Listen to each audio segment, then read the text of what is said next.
اوس په اختصار سره د واده د شپې آداب ذکر کو. واده د شپې آداب په کوم شپه باندې چې الک په جنیب بشي کمرې ته دن نشي. ما ځینې آداب را جمع کړي دي په اختصار سره بیانوم. د دې مخکې ته یو نصیحت وکم ټولو ته. چا چې واده نه کړی هغه ته خاص نصیحت، او څوک چې دویم او د دریم او د څلورم سوچ کې هغه ته دا نصیحت، او کوم چې کړی دی الله یې ستاسو عمل شي وخت تیر شي. اوس دې شي کولی شي چې دویم دریم واده وکړي څلورم بیا به عمل کېدی شي، خو خاص کر ځوانانو ته دا لکان چې کینی کنه یو بل سره دوه نصیحتونه کوي یو بل ته. ته چې د واده په شپه نه وځې نو ته به دې شروع کړي او بیا به دې شروع کړي بیا به دا وکړي. هغه بل چې اوسره مړ شي هغه ته ته به دې شروع کړي دا شروع کړي دا به بل دې دې ټولو ته دا ټول دې ټولو کې په یو باندې عمل نه کیږي. دې چې دغه ټیم کې زنانه ته مخامخ شي دغه سره کینی نه دی وسوي چې هغه پلاني ماتوي چې ته بدا چل کې دا چل کې هغه پلاني ماتوي چې ته بدا چل کې هغه پلاني ماتوي چې ته بدا چل کې هغه پلاني ماتوي چې ته بدا چل کې. دا نصیحتونه کوم ځای کې بدا غټنګ په کار راځي یو په کار راځي. دا کوم نصیحتونه د ځکه مدد قرآن او حدیث پرنا کې دا بوزل کې کینو په دې عمل کې نور به یو عمل نه کی نه. دا سره ولي ګډوډ کې ته سبب دشتي کړي چې کور د نورځي غریب رنګ چې سور شي غوګونه تکسر شي او رپرپې به شي راغلي ولي دې ډیرو نصیحتونه خراب کړي. ځکه چې د دې چې دومره ډیر نصیحتونه دا ودونه والو کې کنه هغه وي چې دا چې یو غرض زو ورزم jihad لا او ټینک به یو کلاشنکوف به یو دزي وکي یو بمان برولي په دې چې زما به سهال د ډیر نصیحتونه سره سره خرابي. نه صرف مختصر قرآن او حدیث کې شریعت کې کوم نصیحتونه راغلي باقي عمل کو ان شاء الله ستاسو ژوند مخې ته کامیاب دي. اولنې کار ودا وکي اولنې کار چې نیت وخصاتي او دا مسله ما په تیر شوی درس کې بیان کړو. رسول صلی الله علیه وسلم حدیث کوي او حدیث ترمذی کې دی او امام ابن ماجه راوړی ثلاثه حق على الله تعالی عونهم. دې تفکري د دریو کسانو په الله باندې دا حق دی چې الله به مرسته کوي، الله به لازم مرسته کوي. اولنې هغه کس المجاهد فی سبیل الله چې الله په لار کې jihad کوي او الله د دین لپاره جنگي الله لازم کامیابوي. او دویم والمكاتب الذي يريد الاداء هغه غلام امریو وینځه چې ځان آزادولو لپاره خپل بادشاہ خپل مالک له پیسې ورکړي چې ما آزاد کړي. الله د دې سړي مرسته کوي او د توفیق ورکړي نه د پیسې بیا ادا کولای شي. او درې ما غسړې والناكح الذي يريد العفاف او هغه سړی او هغه جنۍ چې واده د دې لپاره کوي چې غلط کارونه ځان لري ساتي. الله د خلک کامیابی او د دې په ژوند کې برکت اچي. ته چې په اولنۍ شپه باندې کله کمرې ته ځي نو په زړه کې دا اراده ساته چې دا واده ما صرف او صرف د دې لپاره وکړو صرف لپاره چې زه د غلطو کارونو لري ځان لري کوم او د هغه کارونو ځان لري کوم په کوم باندې چې رب العالمین خپه کیږي. په دې کې یو نصیحت موږ دې مشرانو ته دا کوو. کذالک مشران دی او کله جنې چې د الک او جنې د یو بل لري اسی مساتي. اوس الحمدلله دا مسله سره کمزوري شي او ته کېده په خوابه یو هفته الک غریب بهر پروت یو هفته کله به د ماما په کور کې غریب پروت دغه به ډیره کې کله به د تر په کور کې پروت او کله به د نیکه په کور کې پروت او د زړه یو الله خبره چې زړه به ستیری ادي مشران ته به د خیری کول چې چلے نه دا به خبره د سن پاور نه د کار نه کول وکړه. ته چې وردا وادو کو د نکاح دی ولوتړ وړي دی ولوتړ خو چې الک او جنې دی یو بل سره ملو شنو اوس دې ته به څه ضرورت دی چې الک بار کې نه وره نه دې دا غونې چې لکه کم دي نه و درې ورځې خو عام چلی نو اوس الحمدلله دومره لا شوی دی چې یو ورځ د خبر راغلی خو بیا به کوم یو ورځ ده دې یو ورځ تیرو د به څه ضرورت وینه د جنې خپلوان ته نه ناشتي کنه د جنې خپلوان نه ناشتي خپل کمرې دي کوټې دي الته ول هر څه سیټ کې ناس به الکه جنې به وځي ملو شي سخوري خو نه دا مسله وینه د جنې یری او که زه دې شي ویم چې په دغه ټیم کې د جنې مخیری کې د کور ورته چې کیمرا به شي دا خلک را جمع کړي دیو الګ غریب بهر پروت نه بیا هیڅ یې نه اچې د پلار د کور اندل ترېږي د طبيعت ته د انسان طبيعت ته جنې چې دې الګ سره خوشاله دغه طبيعت ته هغه په دې خبر کېږي نه دا ظلم زیاته ختم کړي او بخپل کورونو کې دا طریقه بالکل ختمه کړي چې څنګه وادو شي الګ او جنې یو بس دې ملو شي ملمانه دي کړه ملمانه ته څه کوي نه ملمانه کله د غورز نه شي سهار جنه ده ښه نو سبکه کله چې کمرې ته وردن کې هر هغه لک چې واده کوي د دویم دریم اراده ده کله چې د نکې دي کمرې ته ځان بخکولای کې او په دومره حدود کې وزن خولې کې کوم حدود چې د شریعت دي دا غنه باوړي نه. او ما په تیر شي درس کې دا مسله بیان کړو چې ځینې خلک د واده په ورځ باندې حرام کارونه کوي، باغې ځان خولې کوي او جنې لم پکاره چې ځان سکی ځان خولې کوي. الله سبحانه وتعالى په قران کې ولهن مثل الذي عليهن بالمعروف، څنګه چې د سړو په دي خزو باندې حق ته د شند دي خزو هم په دي سړو باندې حق. عبد الله بن عباس رضی الله عنهما د رسول صلی الله علیه وسلم ترځوي چې کله به درس وکړو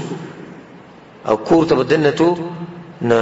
د کور سره دروازې کې به د پټکي خپل برابر کو لاسونه به لم دکړو بده وختو کې به سوله ګیره برابر کړ.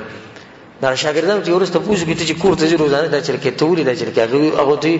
ویزه دې پر کوم چې خپل احکارم چې دنه نوشم ځکه چې زما د اصل کېږي او زما همیشه د خوخه د چې زما خزمات به دې شي حل کړه مخامخ چې خپوري نو دې څه بداغین د خوخه یې نه چې سره وردن شي د خلینې د سوارو بینځي نو د پښپې نه سوار لګولي تازه او وردن شي او د خې سره کینی او د جیب نم د سوارو بینځي ا د ګوتو نه په کوم ګوتو کې چې نسوار لګولي دا غینم دغه لاس دې په دې خزمانه ولګي دغه نه غسخابي نه غي دلار شي ها چې دې په دغه شپه وردن شي او خله اسقا پسخای غاغونه تک زیړي او د خې سره کینی او هغه په دغه باندې اولنې د دې سړي د خله غوګه موري کوم چې غسخابي نه راځي دې به د خاون څخه خوښ دا اول ورځ نه غریب دا حال دا خله د سټ کړي دی واده دی نجيبه مخه نوري ورځ راشي چې به د غریب ګورې سهل دا شان زنانه له بکاري چې بدغه ورځ باندې ځان سنبال کې او ځان تیار ساتي خپل خاون ته خو د شریعت په حدودو کې دنه چې د الکسن کمرې ته راشي او په جنې نظر ولګي او د خوښ شي تاسو دا پته شتي د دې اولنی نظر ګورې غټ اثرې د اولنی نظر نه د دې ډېر غټ اثرې نسنګ چې د الک په جنې نظر ولګي او جنې په الک نظر ولګي چې یو بل خوښ شي د دې جون به مغه ډېر د الله په توفیق سره ډېر خرواني خو چې د الک په جنې نظر ولګي او هغه ځان سنبال کړي نه او په عام حالت نه د بده رسالت پور شي یا الک په دغه حال کې رقم چې ما بیان کړ چې نسوارو چونډې لګولې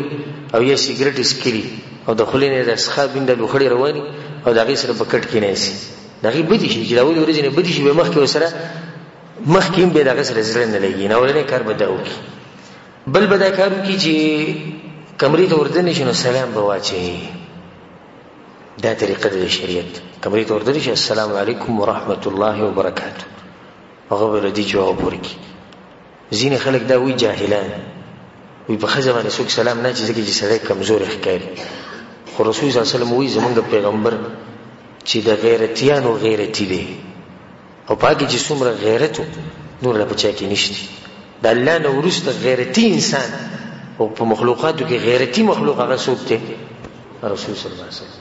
هغه وی افشو السلام سلام خوري کوي کله واده پښپې کو نور ورځې کور ته ذکر دي سلام واچو ته چې وردن شوي ته وی السلام علیکم دې سلام سم ته دې سلامتی دی پتا دې خزل دی او امان ورکو چې مانی یریګم ته په سلامتیا کې زماده طرف نه او الله بس ته په دې وعده کې برکت واچي چې ته شروعات ګور په شریعت په کار باندې دیو نو چې کړه د نور شي نو بدوي چې السلام علیکم ورحمت الله وبرکاته په دې خیر سره پارام کړي رسول صلی الله علیه وسلم په حدیث کې روایت کې راځي چې تاسو کې دي سوق د واده په شپه باندې د زناور په شان کورواله نه کې چې بس کمرې ته ښکار کیږي ځنه زناور جوړ کړي نه ته به کینی د خیر سره د ځان به نادیده نه جوړي چې څنګه وردن شو ډایرک بس کورواله شروع شي ته به سلام واچي د خیر سره به خبر آرام کینی خبر کلی طریقې سره او د خیر سره به خوږی خبري شروع کی او غوړه طریقه به دای کې به د غوړ ځان سره خواږه سوي په جیب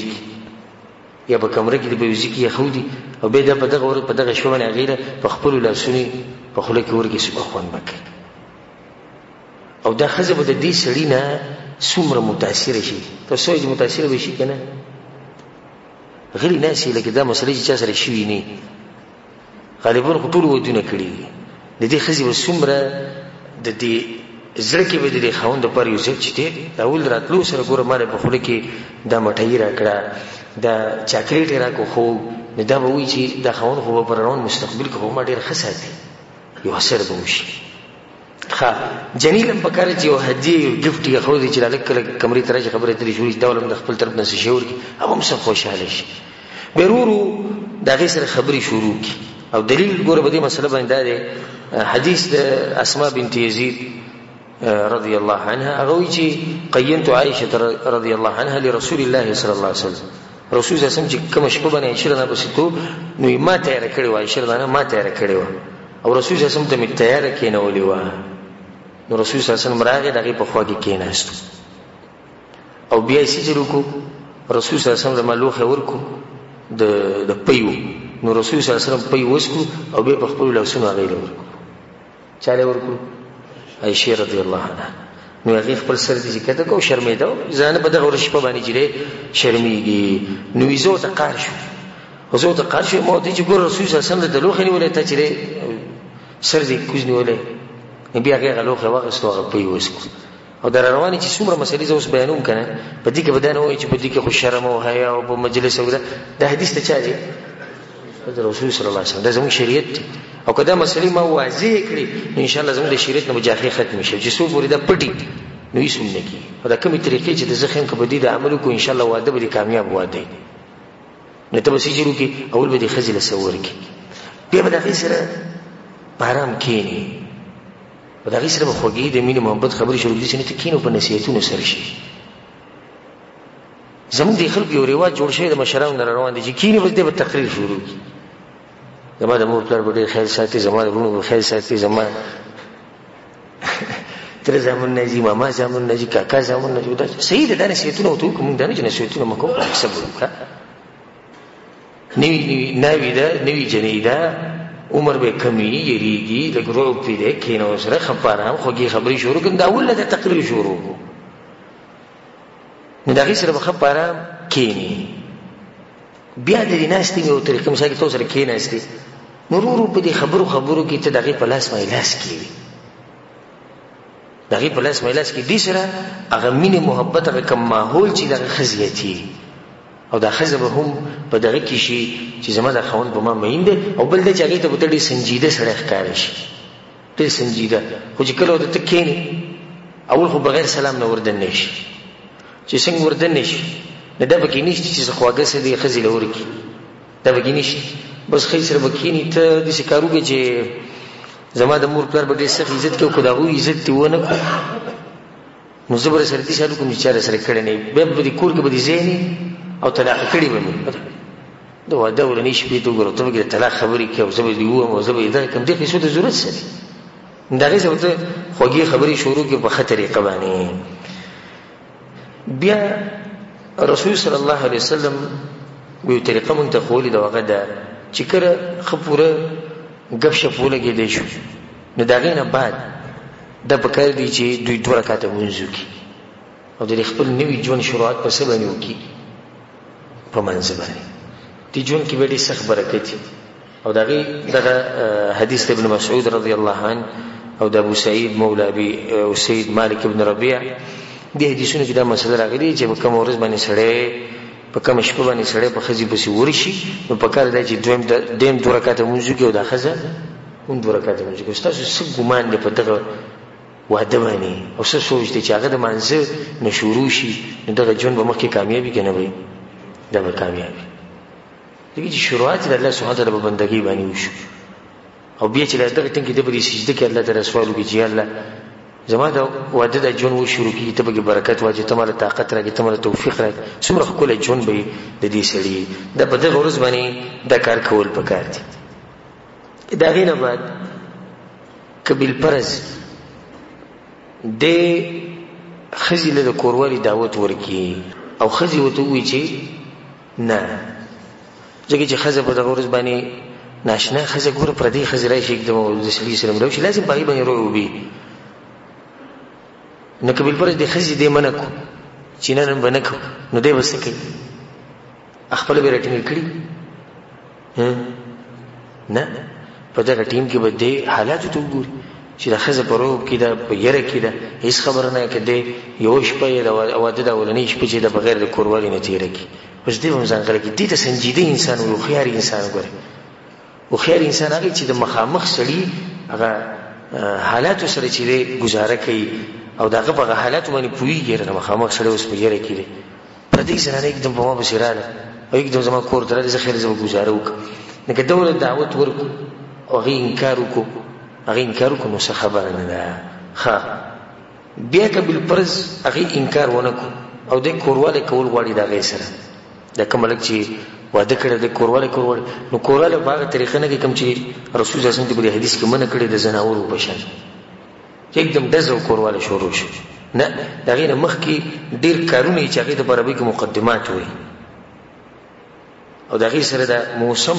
او د حالات دي چې د مینه محبت نه ډک شي ځینې کسان وایي چې شیخ سره کوم خبرې کوي دا زموږ د شریعت خبرې او دا خبرې موږ خایو علما چې دي علما د دې امت لپاره دي چې لکه پلار چې د زوی لپاره نو دا پلار بچی د هغه خبرې خي په کوم کې چې دې بچی پایدې خي وته کنه خي وته دغه څنګه علما د امت ته د مسلې خي په دې باندې کتابونه لیکل شي رسول به موږ نو خو زموږ په معاشره کې خلک مولوی سي خبرو ته نه پری او موږ خو الحمدلله په خلکو کې چې حق وایو په هر ځای کې خپل مسله بیانو که څوک خبر کیږي څوک خوشالي نه دو کورواله د مخ کې مقدمات دي خزخ کولول یا خزخ خپل خاون خولای د یو بل سره لاس لګول یو بل سره غب شپ لګول یو بل ته نږدې کېده لکه مزاح کول کته په دغه ټیم کې د خزه وخاندې خزه سره وخاندې دې سره به د حالت خبره برشي بلکې شریعت څه وي دروغ حرام دي سوی د درې زینونه چې په دې کې دروغ ویل شي اولنې چې دوه کسان په منځ کې جوړ راوړي دویم په جنگ کې jihad کې دوکي ورکولو لپاره دریم خزه او خاون او په دغه شپه باندې چې خزه خاون یو بل ته سونه بندلې ولې دې ته پوس مکو او دیو شریعت اجازه ورکړي ورته کې چې مين محبت ته فرق وسنه سوي کړي نو اوس دې خزه ته وي سوره کولې ښکاري لکه سپومې خلک اوس هغه سپومې په شان نه نو دا دروغ شو کنه شو دروغ اجازه شته وای خیر خدیو ته دویا سمره تاسو ما چې ته ولې دې زما په دې ځلې دوه سره کو چې زبا د مرګ پورې صرف تاسو سره جون تیرو دروغ د مستقبل نه خبر دي چې دې سبا جنگ وشي دغه شي د دوه ماده کې درې وو کې سلورم خیر دی وی هیڅ خبر نه جنې وتم دوی خدای چې ته زما جون لراله او کته نه نو زما وګورې سکی دي دا شی خبره وکړه یا د خزه خاوني وبته خزه دي خاون ته وي کته مړ شي نو زب مړ شم دا خبره ډیره کوي د خزه کته مړ شي اجي دا غریب مړ شي چې ډیره په مینه یو سبب به شلو سوري به شي خپي بیا ورسته خلک چې دا مړ شي بخیل انسان او ځان له پوزي لراوستو نو بیا خبره چی شو هغه کوم چې مخکې کوله چې کته مړ شي زب مړ شم خدا دا خاون اکثر د خزه ته وي ستاره پر زما سرو قربان دي سرو وړه سر بدل درکم په پلیټ کې ومې کټ کړی دروي ناغو ته به وي 100 روپۍ راکړه فلس روپو باندې غریب دي شي بیزه ته کې او قار کیو نو ته وته نو واده پښ په باندې چې سر درې په درکو نه د دې قسمه خبرو شریعت اجازه ورکړي ولې شریعت تم دې مسلې پته دي چې رب العالمین او حکیم ذات ته هغه ته پته دي چې خزه خاون په منځ کې چې مینه محبت کې راځي موږ دې یو بل سره دا خبرې طریقې په دغه ورځ باندې به دا خبرې طریقې وکي او بیا ورورو یو بل خولې یو بل سره لاس لګول یو بل ته نږدې کېده دا غینه بعد بل کوروالي دي درجه ته یا دغه مرحله ته به اوري رسول صلی الله علیه وسلم په حدیث کې وایي چې کړه تاسو کې وسړې کورواله کوي نه هغه یو دوه دواګانې وي اولنی دوا ده چې د دې خزي په تندي باندې بلاس کی او دا دوا بوجه اللهم اني اسالك من خيرها وخير ما جبلتها عليه واعوذ بك من شرها ومن شر ما جبلتها عليه الا زستانه د دې ځانه خیر غواړم او په دې کې چې تا کوم خیر اچولې او دا شر نه پنای غواړم پنای ني سم پتا پوری کوم شر چې بدی زنانه کړي او کوم شر چې بدی کې تا چولې یره دې په فطرت کې پروت دی وګوره څومره کلی دوا ده چې زه دې خیر صرف غواړم بس دې کې کوم شر دغه نه غواړم دا دوا ووي او دا دواګانی یاد کی او دویم چې کله کورواله شروع کین په دغه ټینګ کې ودوي بسم الله اللهم جنبنا الشیطان وجنب الشیطان ما رزقتنا اے الله شیطان زمونږ نه لري ساته او د دې ملاوي دوه د لاس چې کوم ماشوم ته مونږ لراکین هغه د شیطان نه لري ساته او شیطان دغه لري ساتي. رسول سم وی ک دوی له الله بچي ورکو نو شیطان دغه بچی له نقصان نشي ورکول. څومره غټه فائدې ده معمولی ورته کې دوا ده دا دوا چې دی وي نو به چې ستا کوم اولاد کی هغه اولاد به د شیطان نسی د شیطان او په حفاظت کې دغه نه به محفوظي. دغه نه بعد بیا خزه خاوند یو بل سره کورواله کوي. نو کورواله د خزي سره کورواله کول دا په دوه قسمه، یو حرام دی یو جایز دی. او جایز هغه دی چې یو سړی د خپل خزي سره د قبول د طرف نه د مخې د طرف نه کورواله کوي که په هر طریقې کوي، که په هر طریقې کوي، د هر ټکی پکې وي، نور تفصیل ته ضرورت نشته. که په هر طریقې کوي په باندې دلیل سره الله وی نساؤکم حرث لكم فاتوا حرثكم ان شئتم. دا خزي ستاسو فصل له خپل فصل له چې څنګه راځي ولا ځکه ماته اوس تکسات مخکې وي چې څوک بدانوي چې شیخ صدا مسلې وری بیان الله ګوره دا خبره کوي رب العالمین وي خزي ستاسو فصل له فصل له چې څنګه راځي ولا نه کدی د شهادت طرف راځي. د شهادت طرف نه ګوره مطلب دا نه چې د دبور کې کورواله کوي، د شهادت طرف نه کورواله کوي خو مخې ته کوي یا د مخې طرف نه کوي یا په بل څه طریقه کوي. په ولاړه ناس چې کومه طریقه د جایز ته په شریعت کې. او پای کې وته د عبد الله بن عباس رضی الله عنه یو روایت وي ما پای کې د دې چې عبد الله بن عباس وی چې کان هذا الحي من الانصار، د انصار ولا قبيله ولا خلک چې د مدینه ولا هم اهل وثن، ته د بوتانو عبادت وکاو او د دوی سره د يهود بوسیدو او د اهل کتاب. نو د اهل کتاب وبزان په دوی باندې غوړه غنولې ځکه چې غوښره کتاب. نو ډېر مسلې به د انصارو د چانه زده کولې د يهودو نه زده کول. او يهودو کې دا مسله وا چې هغه به د خزي سره کورواله په دې طرف باندې کو، په دې سیډ باندې وکړو، یعنی د خزي باغ طرف ته مخ او سړي به سره کورواله کوي. وایي چې دې کې خزه پټي خزم پټي او سړی چې دې ښکاری نه اخزي ته. نو دغه طریقه د انصارو زده کړې و. او د مدینې د مکې نه چې کوم صحابه نو هغه کې دا طریقه نه و، بلکې هغه په هر طریقه باندې خپل خزي سره کورواله کوي. کله چې انصار د دینه خبر شو نو هغه ته د خبر ډیر غټه ښکاری شو چې تاسو د خو سره دې کورواله کوي، تاسو د طریقه هم کوي دام کوي. نو رسول صلی الله علیه وسلم دا مسله لاړه څنګه رسول صلی الله علیه وسلم دا مسله لاړه الله سبحانه وتعالی د آیتونو نازل کړو نساؤکم حرث لكم فاتوا حرثكم ان شئتم. د خپل فصل چې څنګه راځي مطلب دی چې د چا د خبرې مرسته الله وکړه، د مهاجرینو د خبرې مرسته وکړه، د انصارو په خبره باندې رد وکړو. خا په دې کې یو مسله ده چې د هغې مبارک ډېر تپوس کی او د تپوس نه مخکې ته بیانوم نو شکر وباسي چې مسله د دې واضحه شو. یو دا ده چې ښځه خاوند د یو بل عورت له لاس وړلی شي او که نه نو دې کې هېڅ حرج نشته، بالکل وړلی شي. ښځه او خاوند له الله اجازت ورکړی دی چې د یو بل نه څنګه پیدا او خون اخیستی شي واخلئ، سوای د هغه کارونه کوم چې شریعت منع کړي دي هغه مخکې را روان دي. د خون اخیستو یو طریقه دا ده چې سړی د ښځې عورت ته لاس وړلي او ښځه چې د سړي عورت ته لاس وړلي نه دا جایز دي. یا د دې تپوس کېږي مثال کې د زنانه په سینه باندې لاس ایښوده، د دې ځینې کسان د غټ جرم ښکاري، غټ جرم ورته ښکاري، حالانکې شریعت د دې نه منع نه کړي، بلکې دا سړی د دغه زینه خون او مزي اغستی شي. او څنګه چې دا سړی د دغه زینه خون او مزي اخلي دغه شان د ښځې ته هم خون او مزي دا ورته میلاویږي د دې کار د لاسه، نو دا هم جایز دي. ځینې کسان دا مسله بیانوي چې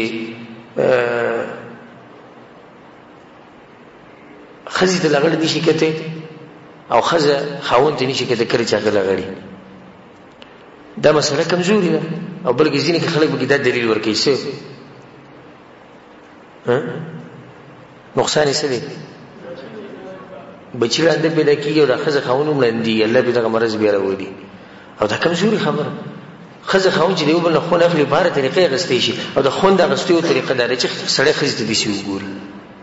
او کله چې هغه صحابي د رسول صلی الله علیه وسلم تپوس وکړي یا رسول الله زه خپل عورت د چا نه پټ ساتم؟ رسول صلی الله علیه وسلم ورته د ټولو نه پټ ساته الا من زوجتک، سوای د خپل ښځې نه هغې ته ښکاره کولی شي. څه په اجازت دی صفا اجازه ورکړه رسول صلی الله علیه وسلم. نو خزه خاون کې یو بل ته عورت ښکاره کی او یو بل ته بالکل لغړ ګوري لکه څنګه چې الله د مور د خېټې نه راويستو جایز دي. دلته دوه مسلې په دې کې د نړۍ چې کپڑے موشته شي ټوري او دویم د چې یو بل ته کته شي. دا یو څو مسلې دي چې د عوامو په دې ځل کې پرتی خو تاسو نشي کولای. او زم خیر دی تاسو کوي خود ادب په طریقې او تاسو د علماو نه کوي چې تعبیر یو دي چې ادبناک خوندګي او د علماو نه د تاسو نه کې سحرج نشته. وشه سره د مثال کې موږ دي سي وای او کیتی چې دي سي په من کې چې د واده مثال کې شل ډیر ښکال شي او د دې مسلې نه خبر نه او سره به د نه خړو چې دې مسلې چې د اجازه تو نه خبره کړې دي اجازه تو نه خبره او دغه اجازه وو خو د چې تاسو د چې تاسو نه او که تاسو کړی دی جاهل نه کړی ناغو ته ویلي چې دا مسله خوشتي چې خزه خاوني وبلته نشي کته او نه بداري چې جامع کپڑے به وباسي نه دا مسله چې دا کمزوري مسله ده. دویم کورواله د خزي سره جګه حرام دي. دغه یو څو صورتونه دي او هغه ده اولنې شکل دغه ده چې د خزي سره د دبور د طرف نه کورواله کول او دین من راغلی د رسول صلی الله حدیث کې ملعون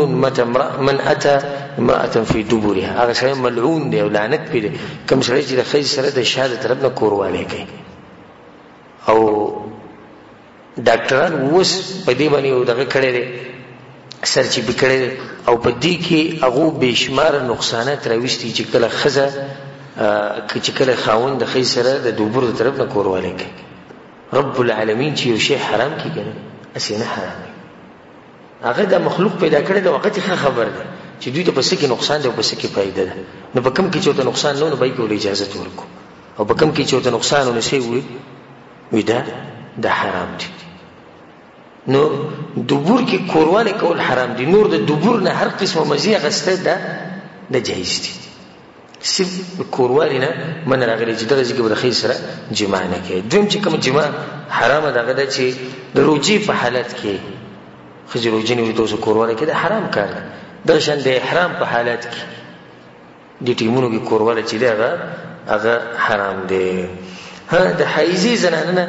چې کله په یو زنانه باندې حیض بیماری دا غینه من راغلي سلوختی کې یو زنانه نه دغه د کورواله نه هم من راغلی ده. نور دغه ته غستې شي مزید غستې شي خو صرف کورواله به سره نه کوي. لکه دا مسله غلطه ده ځینې وایي چې په خزي باندې کله بیماری راشي دغه نه بزن بالکل لري ساتي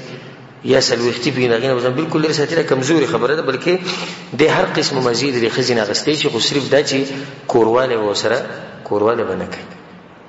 دې سره دا مسله ده ساتي چې کله یو سړی یو پر کورواله وکي نو په دویم پیری چې بیا کوي ای لامبل او د ضروری او کنه داغه مخکې دا مسله ساتي چې په اولنی ورځ باندې دومره کورواله هم کول نه په کار چې جنې ته به نقصان ورسي یې په لکه نقصان ورسي. د ځینې الکان اول پیرول دغه نعمت الله ورکې نه نعمت په ډېر خو ګولې د دې سره چې دی الک تم نقصان ملاوي او دی جنې ته هم نقصان ملاوي حدودو کې دنه چې ته پته ولګي. اوس کې دې چې تا کې طاقت ډېری جنې کې طاقت نه نو دغه لحاظ وکړه بلکې مو خو دا وي چې قبل پرز د خزم منه کې چې نن ما سره کورواله مکو یریږي نو د خاون له پکاره چې غلي شي بس اصله زه غواړم چې په اول شپه باندې بسړې کورواله کې ډېر پیری وکړي. نو مثلا موږ دا بیانول چې په منځ کې وسکي یو شړې یو پر کورواله کو په دویم پر کوي نو په دې منځ کې وسکي د دې درې درجې د ټولو نه غوره درجه ده چې غسل وکړي. غسل دی وکي او بیا دې به دې راوپش کله غسل نشي کولای غسل وته ګران نه دویمه درجه ده چې سبقي او د سو بچاردان. رسول صلی الله علیه وسلم په حدیث کې وایي چې کله انسان په دې منځ کې چاردام کی او به په دویم پر چې د کورواله کې رسول صلی الله علیه وسلم وایي چې فإنه انشط للعود. د دې سره د انسان کې تازگی پیدا کیږي. د سړي کې څه پیدا شي تازگی او د جنې کې تازگی پیدا شي. د دویمه درجه او قبل فرض نه ولم بي او نه غسل کی نه ولم بي او نه چاردام کی نه بیا به څه ګناه نشتی دا کار جایز دی. خو غوړه طریقه ده چې غسل کی که غسل نشي کولی چاردام دی وکړي او که چاردام هم نه کوي نو ګناهګاریږي نه، خو غوره طریقه څه کړه؟ غوره طریقه یې پرېښوده. دلته دا مسله یاد ساتئ چې دا ځینې کسان بیا دا چل کوي چې سحر راپاسي او دا د بېغیرتوب غټه نښه ده، الله یې ته موږ لرې ساتي. سحر چې راپاسي نو بیا د خپلو ملګرو سره کېري، ما خو یې دومره پیرې پر هم کوروالی وم، هغه نور ورته هم نه چې قصې اوري مزې اخلي د حرامو خبرونه. دا خو دې ډېر تکړه وو، دا خو دې دې شو د دې شو، دا طریقه مې وکړه، دغه طریقه ښځې راته دا ووي، ما ورته دا ووي. اعوذ بالله، دا د بېغیرتوب غټه نښه ده چې سړی د خپلې ښځې حالت بهر بیانوي. ما ورسره دا چلوک، ما ورسره دغه چلوک. ښه دې قصه کوي، دې قصه کوي او د دې ملګرو سوچ کوم طرف ته تللی؟ دغه ښځې مبارې کې سوچ کوي او ښځه بیا سړو ته چې دا خبرې کوي، خاوند راته دا ووي، ما ورته دا ووي، نو ښځه هغو ته قصې کوي او هغو د چا سوچ کوي؟ هغو دغه سړي سوچ کوي. دې د سره کورونه تباه شي. رسول صلی الله علیه وسلم دې قسم خلکو مبارک سخت وعید بیان کړی دی او دا ویلي چې دا یو شیطان د شیطان سره ملاو شو، نو وسایل خپله خبره وکړه. څه ضرورت دی چې انسان د واده د شپې خپل حالات بیانوي او زما ښځې ما ته دا ووي او ما ورته دا ووي؟ دا څوک بهر نه بیانوي. اوس یو سړی ډاکټر پسې ورغی، یو عالم سره کېناست، خپله یو مسله بیانوي، دې کې هېڅ حرج نشته. خو هسې ملګرو ته دا قسمه خبرې کول، هغو ته فایده اخلي او د ځان نه بېغیرت جوړ کړي، دا حرام کار دی. سهار چې کله دی راپاسي نو د غسل دا مسله ده. نو د غسل مسله په اختصار سره دا ده چې غسل واجبېږي کله چې د انسان د سړي دا ذکر د ښځې په دې فرج کې دننه لاړ شي. چې څنګه لاړ، بس که معمولي سر لاړ او که پوره ذکر لاړ. ډېر عوام ګوره په دې مسله نه دي پوه. هغه وایي چې کله مني وځي نه انسان باندې غسل واجبېږي. نه، په مني وتو سره غسل واجبېږي، بلکې ښځه او سړی چې کوروالی کوي چې د دوی هغه عورتونه د یو بل سره میلاو شي، صرف هسې میلاو نه چې کله د سړي دا ذکر د زنانه په فرج کې لاړ، بس دوی باندې غسل څه شو؟ غسل واجب شو. رسول صلی الله علیه وسلم اذا جاوز الختان الختان فقد وجب الغسل، فقد وجب الغسل. دلته اوس مسله دا ده چې ښځه او خاوند چې سهار راپاسي نو غسل کول پکار دي. ښکلې طریقه زه د غسل دا وکړم، پکار دی چې ښځه او خاوند یو ځای غسل وکړي. د دې سره به مینه محبت څه شي؟ به ښه زیات شي. او د عایشې رضی الله عنها حدیث دی چې كنت اغتسل انا ورسول الله صلی الله علیه وسلم من اناء بیني وبینه واحد تختلف ايدينا فيه فيبادرني حتى اقول دع لي دع لي. وی کله چې موږ سهار راپاسي نو د جنابت غسل به موږ کوو، نو ما او رسول سم به د یو لوښي نه غسل کوو چې لوښی به زموږ په منځ کې پروت و، دغه یو لوښي نه به موږ غسل کوو. موږ به بګیا لاسونه وهل، ما به رسول سم ته ما ته پرېږده، هغه به ما ته پرېږدي، یو بل سره مزاح کوو. نو دا غسل کې سړی په دې طریقه وکړي، ښځه خاوند به که دغه ټایم کې دوی دغه یو بل ته ګوري سهار جي، هغه مسله موږ سره مخکې تېره شوه. نو دې سره به د دوی په منځ کې مینه محبت څه شي؟ مینه محبت به ښه زیات شي. په دې ځای ودرو که نور مخکې به بیان کړو، که لږ ټایم را کوي یو څو مسلې دي بیان کړو که نه. دې ته خو ډېر دا ځوانان چې کوم دي هسې ځان غلی کړی، ښه ورته خوشحاله او که یو ګنټې مې نور هم بیان وکړو نو دا بیان به ډېر خوږ لګي. او دا نورې مسلې که موږ چېرته لږې اوږدې کړو نو شیخ صاحب نن بیان وکړو، ښه ډېر اوږد بیان وکړو، موږ سهار کار له ځو، موږ مزدورۍ له ځو، دای له ځو، او دې ته ښه خوشحاله ناست. او هغه غریبانان چې کوم دي کوم چې ودونه کړي دي هغه اوس خپل زړه خوري. نو زړه مه خورئ،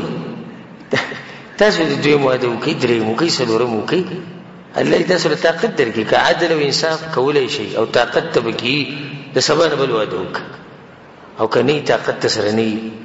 نو موږ به سوال کوو الله ته، او ته هم سوال کوو چې الله موږ له طاقت راکړي چې دویم درېیم څلورم واده وکړو. او کوم چې ځوانان دي هغو ته موقع پرته ده. ښه دا خبره موږ بار بار کوو چې د ښځې سره ګپ شپ لګول، اخاندول، هغې سره ټوغې کول دا یو ښه طریقه ده.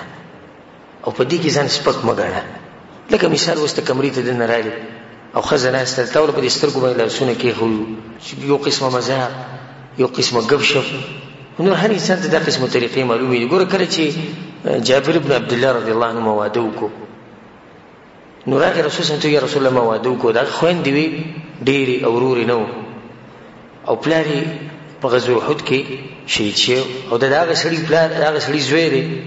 چې هغه سره رب العالمین خبرې په خپله کړې. نه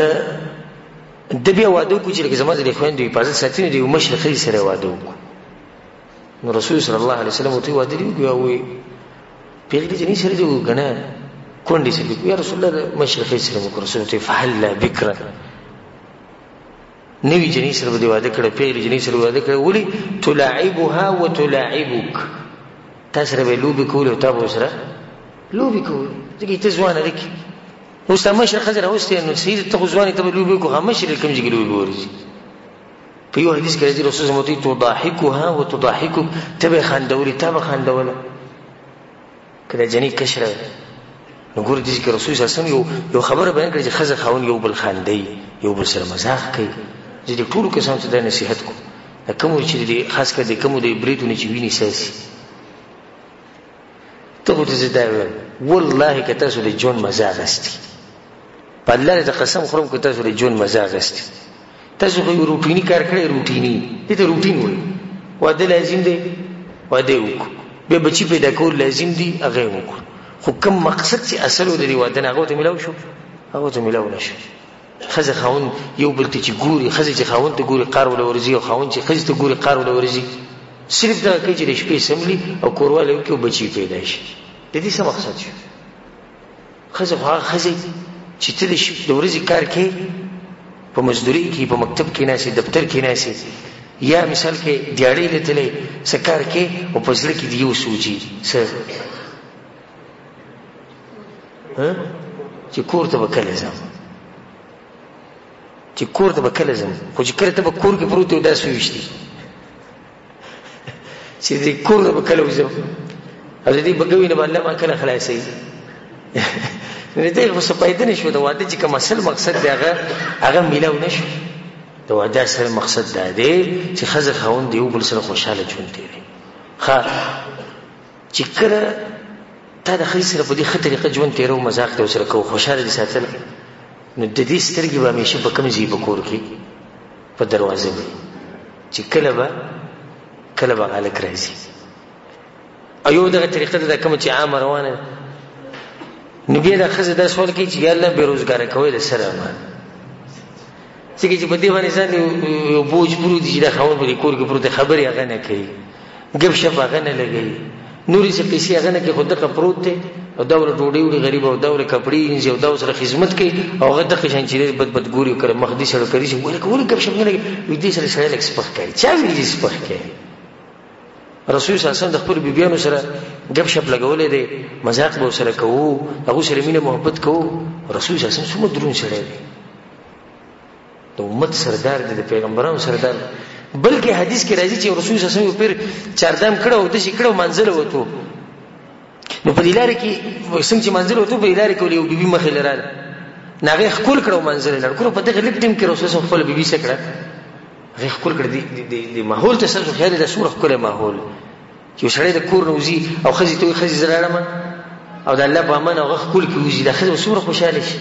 او بیا به د انتظار کوي او دواګانې به کوي چې یا الله دا هلک زر ته زر راولي. ځکه چې هلته د هغه اخلاق دومره ښکلي. خو چې کله دی د کور نه وځي هغه خبر نه وي، د کور د دروازې له یو درز ورکړي او لاړ ووت او بدماش دی ورور او بهر غریب چا ته چرنګ نشي کولی، په کور کې به دغه کمزوري باندې بدماشي کوي، دغه ته کمزوري میلاو شوي ده، بس په هغې باندې بدماشي کوي او ته ناسته د الله نه ویرېږي. او که خپل ژوند دا موقع ګورې، دغه ته مې دا کوم چې ودونه یې کړي دي هغو ته هم دا موقع وشتي، خپل ژوند په یو ښه طریقه شروع کوي او د ژوند نه مزې واخلئ. په اخره کې زما یو خاص نصیحت وی هغه هلک ته چې واده کول غواړي یا هغه جنۍ ته چې هغې واده راروان دی یا واده کېږي به، هر څوک چې زما دا بیان اوري هغه ته زما دا نصیحت دی چې د واده په شپه باندې چې کله ته د جنۍ پسې کمرې ته ورشي او د جنۍ نه غلطي وشي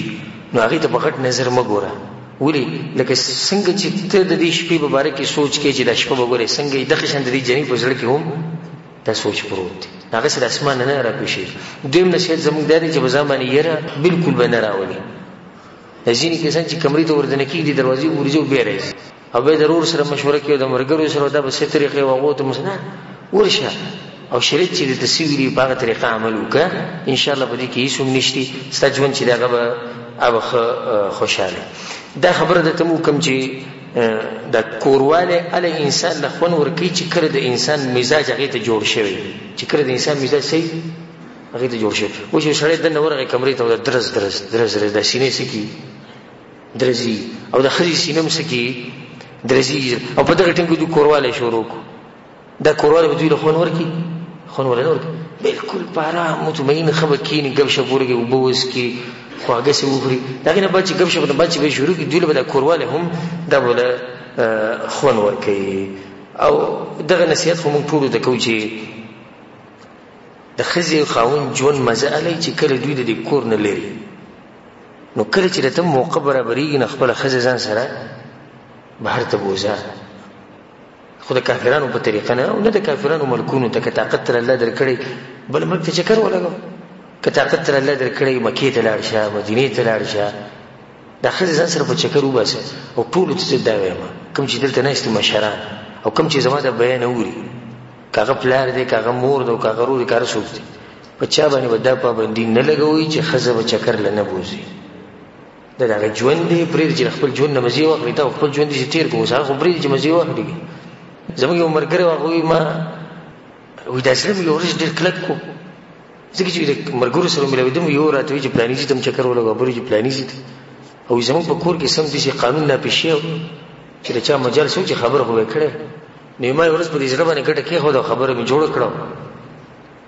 مور ته می خبر ور مخکې کړه تانه کې خبره وکړه چې زدا جنې په چکر باندې بوزم زموږ مرګ ډېر سخت مزاقي انسان وي ما غوښتل چې په خطر کې مو ته وي چې زدا